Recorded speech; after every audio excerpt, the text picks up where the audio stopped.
verdad es que cuando empecé a estudiar biología, el primer curso estuve a punto de cambiarme a a una ingeniería porque no me gustó nada. Afortunadamente decidí quedarme y en segundo de carrera me hablaron de la bioquímica y la biología molecular y me encantó, me fascinó porque me hablaban realmente de lo que a mí me gustaba, de mi motivación para estudiar biología, que era realmente entender cómo funciona la vida, las moléculas de la vida, etcétera. Y entonces ya me quedé y la verdad es que creo que he acertado con la carrera que he estudiado y la profesión que he elegido. Sí, en la clase yo creo que más de la mitad éramos mujeres. Recuerdo los 3 primeros años, los estudié de hecho en Burjasot, en Valencia, y la mitad de las profesoras eran mujeres, ¿no? Y lo mismo en Madrid, cuando me estudié los últimos 2 años en la Universidad Autónoma en Madrid y también había muchas profesoras.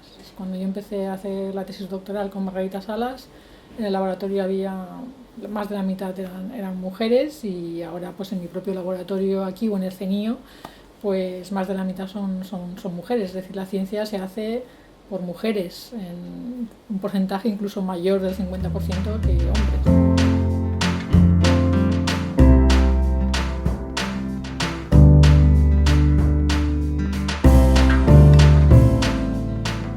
Bueno, para mí lo más difícil ha sido la financiación de la investigación y es algo que siempre hay que estar cuando tienes tu propio laboratorio, o en este caso también como directora del CENIO. Una de las cosas más complicadas, sobre todo en estos últimos años de crisis económica, ha sido conseguir financiación suficiente para hacer investigación. La ciencia y la investigación me parece un mundo apasionante.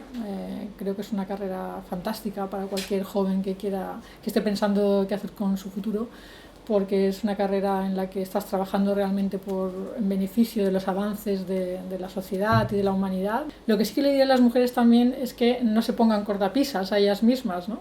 Que realmente ahora mismo la mayor parte de la ciencia se hace por mujeres y también serían las mujeres las que tendrían que estar en la mayor parte de los puestos de dirección de investigación.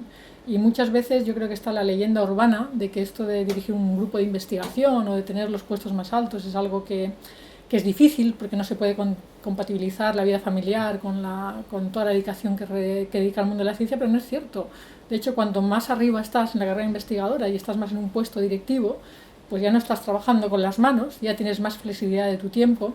Y yo creo que hay que romper esta idea que tienen algunas mujeres de no, yo me voy a quedar en un puesto intermedio, no quiero llegar a ser jefa porque esto no me va a permitir tener una vida. Pues yo creo que es todo lo contrario, que cuanto más arriba estás, más flexible es tu tiempo y más capacidad tienes para compatibilizar la vida familiar con la vida laboral, ¿no? Ya lo he dicho antes, la ciencia es que está hecha por mujeres, no el 100%, pero un 60%. La mayor parte de las personas que están investigando y publicando trabajos de primera línea son mujeres.